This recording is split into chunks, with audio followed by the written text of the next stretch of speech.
Welcome. I'm Elizabeth. I'm your director today. Nice to meet you. So Carnie, this show is called The Me I Used to Be. Take one, Mark. And it is about looking back on your life. Not just what happened, but how these moments shaped what you believe. It is based on what we call your perception box, which is how you see yourself, other people, and the world around you. Wilson! I love you, Wilson. So as you look back on these photos and videos, we want your honest take on how you felt back then, how you perceived yourself in the world, and how you feel looking back on it now. Wow, that is insane.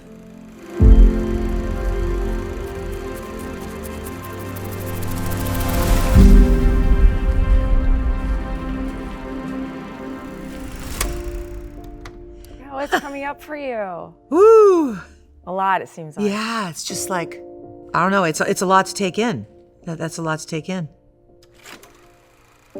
Seeing my family together, the core four, I would call it, it's so limited to see those pictures. There's not a lot of the four of us, of my mom, my dad, and Wendy and I. Well, I grew up in Bel Air, California. My father is Brian Wilson from the Beach Boys. What was always happening was just music, whether something was on the stereo or piano was playing. I mean, I have memories of sitting at the piano with my dad, him teaching me and playing for him.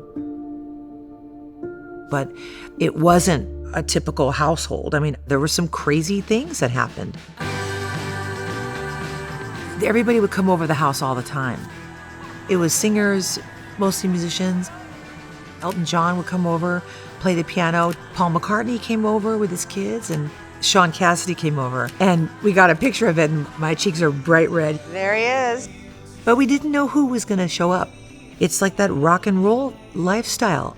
I know that I was exposed to so many great things, but there were days and times when I felt really unsafe and saw some pretty bad things, traumatic, and have left scars.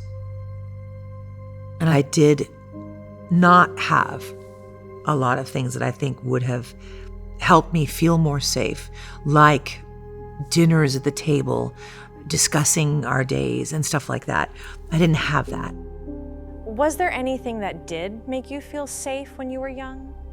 Oh God, safety as a little girl was definitely like donuts, cake, food. I was just the sort of the protective one. That's my nature. You know, my sister was very quiet, very shy. So I always felt like I wanted to feel powerful. You know, I wanted to feel strong. I just couldn't get a hold of my need to eat. I couldn't do it. I had to have my food. And it was definitely about safety. But I didn't feel normal in my own skin because I was always overweight. So I was really, really teased and bullied, like to the point of just breaking down, hysterically crying every day on the bus. And it was torture. It was torture. You know, I felt that sadness and shame and like I'm not good enough, right? But despite all the feelings about this, I had such a love of performing. I'd be like, I have this to do. I'm celebrating the arts. I'm singing, I'm performing. I have this relationship with the audience. And it wasn't just like being the daughter of Brian Wilson. It was more like I share the love of harmony. And I needed that in my life. And I was obsessed with getting my friends together, harmonizing. We started singing like 3 days a week. China would just come over and we would just harmonize. So here's Carnie, Wendy, China, 3 individual voices. But when we put our voices together, it created this 4th voice. Baby, you've just got to release me. And that's how Wilson Phillips started. Making their network TV debut, please welcome Wilson Phillips. Members of Wilson Phillips include 2 daughters of Beach Boy Brian Wilson and 1 daughter of former Mamas and Papas leaders John and Michelle Phillips. You also mentioned your daughters. Do you get to see them? No, not very much. Not too often. Have you heard any of their stuff? No, I haven't. I did feel sadness because my dad was with a doctor, Dr. Landy, who kind of took him away from his family. And I was experiencing all these great things with Wilson Phillips, and I wasn't seeing him. We weren't allowed to see him. Here they are with the #1 Hot 100 single of the year, Wilson Phillips! One of the most important things is to take care of yourself, and so we've learned to be healthy and stay away from alcohol and drugs. Until... This is her first appearance at the public event since the transformation. Please welcome Carnie Wilson.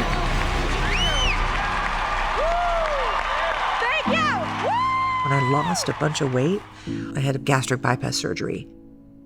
And I lost 160 pounds in 16 months.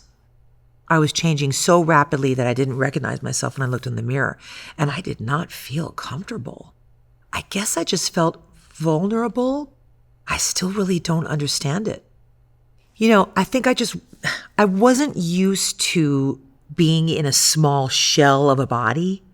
And I had food, but I didn't want to mess it up. So I started drinking. Yeah. I could not handle it. I couldn't handle how I felt inside. I just wanted to shut it out. When you come from some trauma, or you come from, that world, I can't sit in the me feelings anymore. And what I've learned about my alcoholism is that when I'm drinking, when I'm using, when I'm doing that to my body and my mind, I'm alienating myself. And that's the opposite of me connecting with others. I'm in a 12-step program. That's what helps me.